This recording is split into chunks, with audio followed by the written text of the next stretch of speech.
Hi all, this is Maria and thanks for joining me in my studio today. This is a really special video because I am doing a collaboration with other artists who are part of the Creative Arts Collaboration, which is a group of artists who make YouTube videos. So you will see in the description below a link to all of the videos for the participating artists. So I hope you check them out because you're going to be really excited to see what they put together on color. You can also use the hashtag CAC Color Hop, and that should pull up videos related to this special collaboration. So I'm really looking forward. I haven't seen their videos yet, so I'm really looking forward to seeing all of the videos and seeing what they have to share with us and teach us related to color. So I'm really looking forward to that, and I hope you'll check them out as well. Let's go ahead and get started with my color session.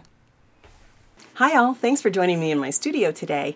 I get a lot of questions about color, and I see a lot of questions about color and concerns about color and how do I pick the right colors in a lot of the Facebook groups and other forums that were on my YouTube channel, Instagram, etc. And so I thought I would do a video on how to create a wonderful palette and how to try out palettes. So we're going to get started today. Here's all like an array of paints that I've got. You can see this here on my table. And we're going to talk about how to choose colors, and we're going to start out using a color wheel.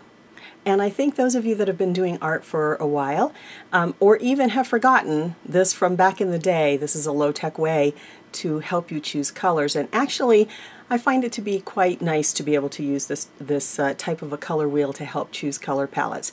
A little bit later in the video, I'll go through some online resources that you can use and that you can use to help you select color palettes. There's lots and lots out there. But I like my trusty, reliable color wheel, so let's go ahead and get started. Some of the other things I'm going to use during the course of this video is, because I'm going to select some color palettes and show you how I go about doing that, I'm going to use some cardstock. Now I like to practice on cardstock, so I have, you know, just a selection of different colors that I like to use. And I use these because I can try out different color backgrounds. I actually come from a paper background, so I like using paper in my art. It can be challenging for the style and form of art that we're doing with the Mandala dot painting, but I really do enjoy it. So let's get some of that. Let's get our dotting tools, and then I'll show you how to use this color wheel. Let's get started.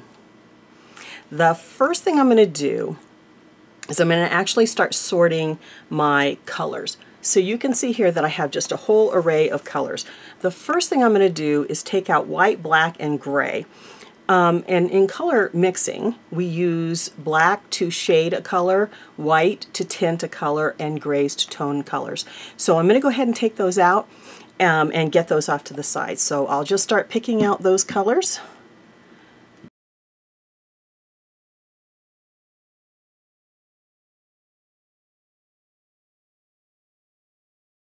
All right, the next thing I'm going to do is I'm going to go ahead and take out my metallics. Now the reason I'm taking out the metallics is because I use those a lot as accent type colors. So I'm going to go ahead and take those out of the mix, and then as I start to create color palettes, I'll see what kind of metallics I want to bring in. Now I'm talking about gold, silver, bronze, rose gold, those types of colors. If it's actually a colored metallic like a turquoise, I'm going to leave that in my blue section. So let's go ahead and get the metallics out. Okay, so I think I've got all of those situated. So let me show you what that looks like. I'm going to move some of these around a little bit. And here's all of my grays, whites, blacks, etc. Now before I go too much further, I want to talk about this color wheel for a little bit. This specific one that I'm using, and there's lots out there, so if you have a color wheel, just use what you've got. If you want to use this particular one, that's great, or you know, whatever you have in mind. If you even want to print one off from the internet, just go ahead and do that.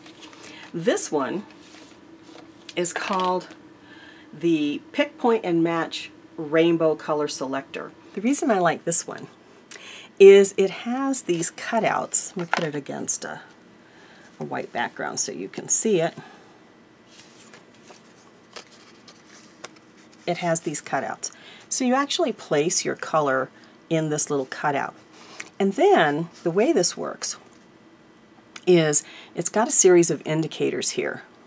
And you can see that, let's start with complementary colors, which are opposite on the color wheel. It's got a little arrow, so black, here's the complementary. You line your arrow with the star up to your starting color, and then you can see its complement across. And it's got a variety of styles here. It's got a triad, the square, a rectangle, etc., for different ways to select color. And one of the things that's nice about this is it comes with a guide, so you can see how color combinations come together. So you can see that the black arrows that we were just looking at, these black arrows represent the complementary colors.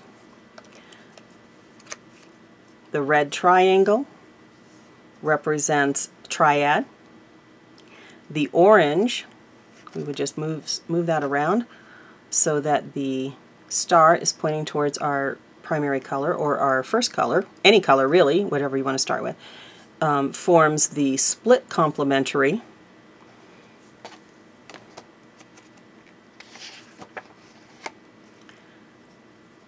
The rectangular forms the rectangular tetrad, a square tetrad, which is this purple color. And then analogous colors are colors that are 3 to 5 away from your starting color. And monochromatic would be colors in the same family.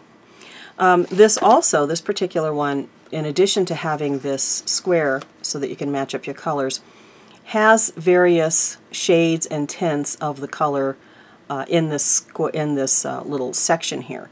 So you'll see that they're numbered 1, 2, 3, 4, 5, 6, 7, and you line your color up as closely as you can, and then if it lines up with number 2, let's put our complementary there.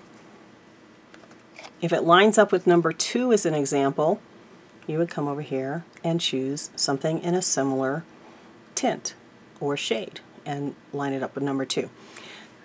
Now, we all have lots of different colors, so we might not get an exact match, but we're going to get close enough, I think, that we'll be able to get really great color selections.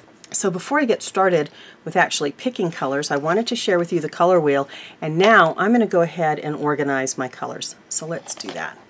I'm going to create myself a little bit of space in the center of my color pool here so I can put my color wheel down and then just start rotating my colors and sort of aligning up my colors. I find it's really helpful to have the color families lined up in terms of organizing your colors, and I'll show you how I organize my colors at the end of the video. But just kind of organizing your colors, because you can kind of see, are you missing any color family that you want to, are you missing a color family that you want to add to your collection? And that's a great way to see it, and it also helps you as you're trying to put your color palette together to see what the different color families are. So let's go ahead and get started and do that. I'm just going to kind of put them in general categories here. I'm not going to worry too much because I need to make myself a little bit of space here. So I'll put greens, blues, yellows are going to go on this side, pinks are going to go down here. Just going to start getting my color families together.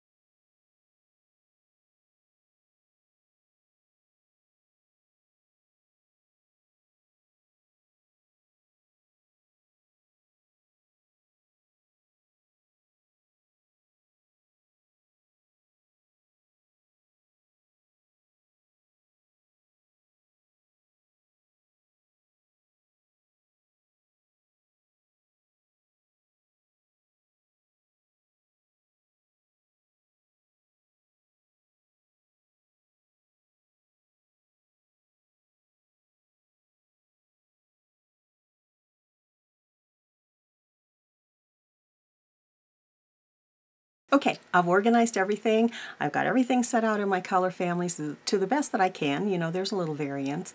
It's not perfect, but I am ready to go. I'm going to go ahead and use my color wheel to choose a palette, and I'll do a couple variations on a primary color so that we can see what the differences are. Let's go ahead and get that done, and we'll do a little bit of dotting. I'm going to use my color wheel to start to do some of the color combinations, and I'll just be using the little diagrams on the color wheel that we talked about a little bit earlier. I'm going to choose my primary color, and I'm going to do several palettes, but I'm going to use the same color. This one happens to be the DecoArt Americana Berry Cobbler, and that's going to be my primary color. So I'm going to use that in each one of the palettes, but when I do the different combinations, you'll see how they're different. So I'm going to start with the split complementary, which is the orange triangle. And it's the berry cobbler, and then a yellow, and then a green.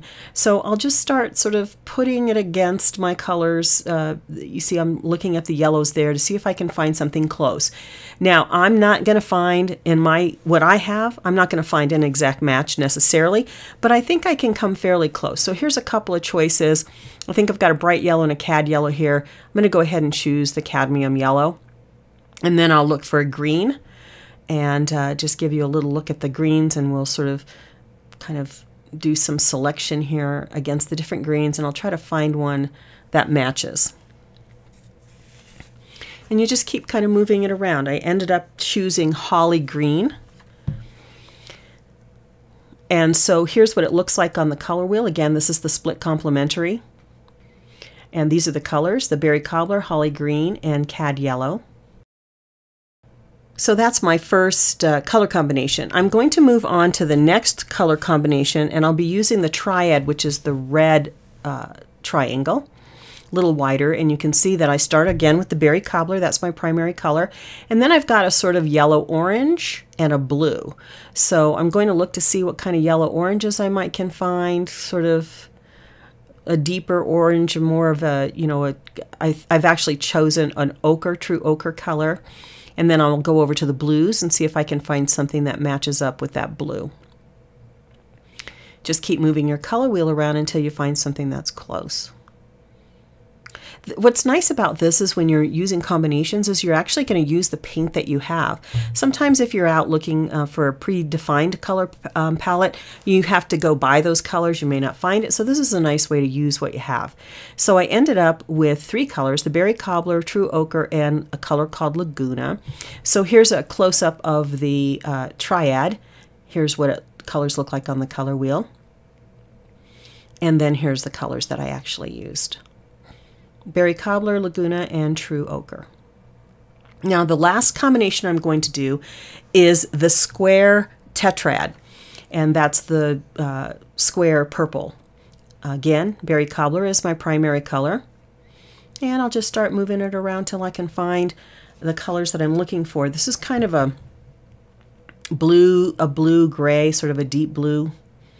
It's called night sky, actually.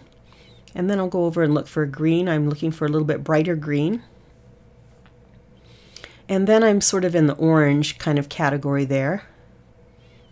And I'm going to look for an orange.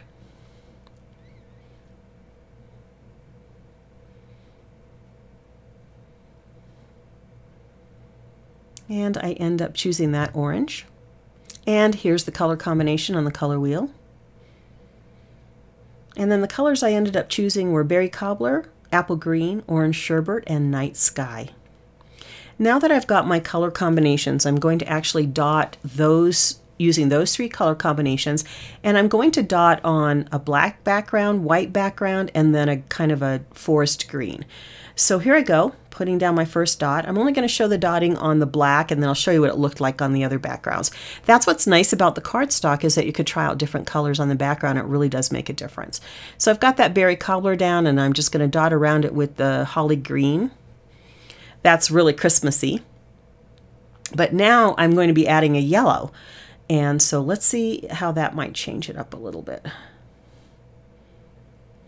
And I'm just making up a little dotting pattern as I go here.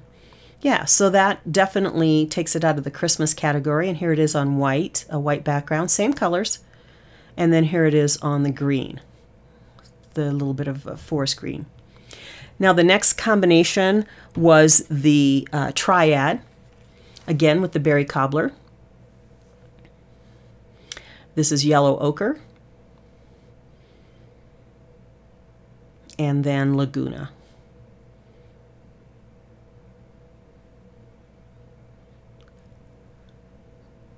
I actually love this combination. Here it is on white, and then here it is on the green. I love that. Actually, that's a combination I'm going to use, I think. And now I'm going to be using the square tetrad, again, berry cobbler. One thing I wanted to mention about the choosing of the colors, the way to kind of put these together is decide what your primary color is going to be and use that pretty heavily in your painting, and then use the next color. I think even in the color wheel, there's a discussion about using, considering a gallon, a quart, and a pint. And so your primary color is the gallon, a secondary color would be your quart, and then the accent color would be your pint rather. There it was on the white, and here it is on the green. That night sky, that kind of blue-gray, doesn't show up so great on the green. But here are all three colors on black, all three combinations on white, and all three combinations on the forest green. I like some of these combinations, and I got to tell you, I would never have put them together on my own, I don't think. So there are lots of ways to create your color palette. We just walked through how to do it with a color wheel. Next up, I'm going to show you some websites where you can go out and see some color palettes and also create some yourself. Let's go ahead and take a look at those. One I'm going to talk about is Design Seeds. I love this site. This is just so beautiful. There's so much on this site, and you can search by color. Here I am just kind of looking at the different colors. I'm going to choose this burnt orange, which by the way is on trend. It's a hot color for this season. And you can see, look at this gorgeous set of colors. Absolutely stunning. So again, if you were choosing a palette this way, you'd want to go out, you'd be going out and finding those colors or mixing them yourself. So that's why I think the color wheel gives you a little bit of flexibility. But then you can search by collection. So there's a couple of ways. Search by color, search by collection.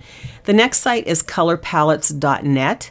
And this allows you to choose by color, you can see at the top there, or you can choose a warm, cool, pastel palette, contrasting palette. Also gorgeous. Based on photos, these are just great photos, and I really love the various color palettes that you can find on these types of sites. The next one we're going to look at is the Adobe Color. This is free, but this is looking like the color wheel that we just looked at. It looks a little bit more complex, but you can see that off to the left there it's got the analogous, monochromatic, the triad, complementary, etc., the different color combinations that we talked about. And then you can just move your cursor around, move the wheel around a little bit, and it'll generate color palettes for you. So this is a little bit more like a traditional color palette and how we might use that.